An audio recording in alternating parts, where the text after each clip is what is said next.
My name is Joseph. I have two questions to ask. Why all the Muslims men are allowed to marry for 4 women? And the second one is, how can you prove that Jesus was not crucified? Brother has two questions. Brother, are you a Christian? I am. Brother has two questions. That why does Islam permit a man to have up to 4 wives? Why does Islam permit a man to have more than one wife? And second question, how can you prove that Jesus Christ, peace be upon him, was not crucified? That Quran is the only religious book on the face of the earth which says marry only one. You read the Bible, you read the Ramayana, you read the Mahabharata, you read the Veda. No religious book on the face of the earth says marry only one besides the Quran. If you read Ramayana, the Hindu scriptures, the father of Sri Ram, he had more than one wife. If you read Mahabharata, Sri Krishna, how many wives he had? 4, 10,000, 10,000. He had 16,108 wives. So if Sri Krishna can have 16,108 wives, so why can't Muslims have maximum up to 4? If you read the Old Testament, it says that Solomon, peace be upon him, had 700 wives. Abraham, peace be upon him, had 3 wives. So Old Testament tells you can marry as many wives as you want. Same as the New Testament says that you should follow Old Testament. So in Hinduism, in Christianity, in Judaism, you can marry as many as you want. It is later on that the church put a restriction that Christians should marry only one. It is later on Rabbi Benjamin Yehuda passed a synod and say that Jews should marry only one. Otherwise, previously, they used to marry as many as they wished. It is the Indian penal code in India in 1954 that put a restriction and said under the Hindu Special Marriage Act, the Hindus should marry only one. But the scriptures put no restrictions. Let's analyze what does the Quran say. Quran says in Surah Nisa chapter 4 verse number 3, marry women of your choice in 2s, 3s or 4s, but if you can't do justice, marry only one. This statement, if you can't do justice, marry only one, is only given in the Quran and no other religious scriptures. Let us analyze why does Quran give permission for the Muslim men to marry more than one woman, maximum 4. The reason is that by nature, male and female are born in equal proportion. But if you ask any pediatrician, he will tell you, the doctor of the children, that the female child is stronger than the male child in fighting germs and diseases. So you have more deaths among the male children as compared to female children. So in pediatric age itself, the females are more than the males. As life goes on, there is death due to wars, due to alcoholism, due to drug addiction, due to accident. In all these cases, more men are dying as compared to females. So today in the world, there are more females as compared to males. In few countries, like India and China, the female population is less than the male population because of female feticide and female infanticide. In India, according to a BBC report, every day more than 1,000 fetuses are being aborted after they are identified as females. If you multiply this figure by 365, you get a total of more than 1 million fetuses are being aborted every year in India after they are identified that they are females. According to the Tamil Nadu Government Hospital report, out of 10 females born alive, 4 are put to death.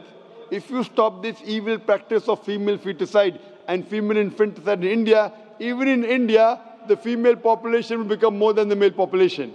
Even in China, if you stop this evil practice, the female population will become more than the male population. Today, if you analyze, in USA alone, there are 4.7 million females more than males. In UK alone, there are 1.2 million females more than males. In Germany alone, there are 1.6 million females more than males. In Russia alone, there are 10.6 million females more than males. And God alone knows that how many females are more than males throughout the world. If I agree with you that one man should only marry one woman, and suppose your sister happens to live in America, or suppose my sister happens to live in USA, and the market is saturated, every man has found a wife for himself, yet there will be 4.7 million females who will not find life partner. And if your sister happens to be one of them, or if my sister happens to be one of the 4.7 million females who have not found a life partner for themselves, the only option for them is that she either marries a man who already has a wife, or becomes public property. Public property, such a harsh word. It is the most sophisticated word I can use. I cannot use a better word. You know, in America, today the statistics tell us, on average, a man has 8 different sexual partners before he settles down with one. Having mistresses in US is very common. 5, 10, 20, 30, no problem. Having more than one legal wife, it doesn't go down their throat. When a woman is a mistress, she doesn't get her rights. She is dishonored. She is not treated well. In Islam, when a woman becomes the second wife, she gets the honor, she gets the right, she's treated well. Any modest woman, if you ask her, that would you prefer being a second wife of a man who's already married or become public property, they would opt for the first. So Islam has given permission for some men to have more than one wife to protect the modesty of the woman. Coming to your second question. Is it allowed for ladies to marry 4 men? Brother, you're asking counter question, the time is limited. You asked 2 questions, now you're asking a 3rd question. Are you convinced with the first answer? I'm convinced with the first one. MashaAllah, so you're convinced, okay. The brother asked that, is a woman allowed to have more than one husband? If you do that, this problem will be exaggerated more. I mean in Muslims, in Muslims. As it is, women are more than men. If women marry more than one husband, the problem will be exaggerated. Point number 1. Point number 2, if a man has more than one wife and if the child is born, you can easily identify who is the father, who is the mother. If a woman has more than one husband and if the child is born... But DNA is still allowed.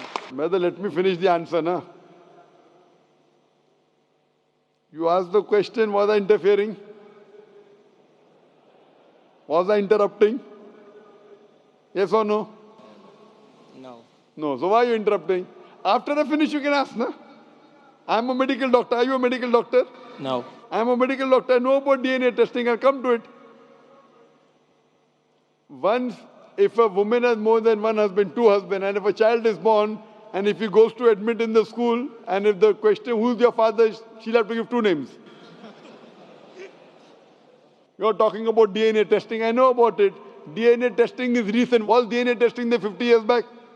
Was it there? No. It's a new recent discovery, yet it's not 100%. Even if I agree it's 100%, it is now, it wasn't there before. Islam is there since time immemorial. And this is not the only reason. Even if I agree tomorrow it becomes 100% perfect, this is not the only reason. Today science tells us that man is more polygamous in nature as compared to the female. Today science tells us that during menstrual cycle, the female undergoes certain psychological changes. It's not possible for her to do the role of multiple wives. But a man doesn't undergo these changes. It's possible for him to do a role of multiple husbands. Today science tells us that if a man has multiple sexual partners and all are faithful, there is no problem. But if a female has multiple sexual partners and all are faithful, there are chances of sexually transmitted diseases to emerge. And that disease will go back to the male partner. So medically, it is not acceptable that a female has multiple partners, but medically and scientifically, it's acceptable that a male can have multiple partners.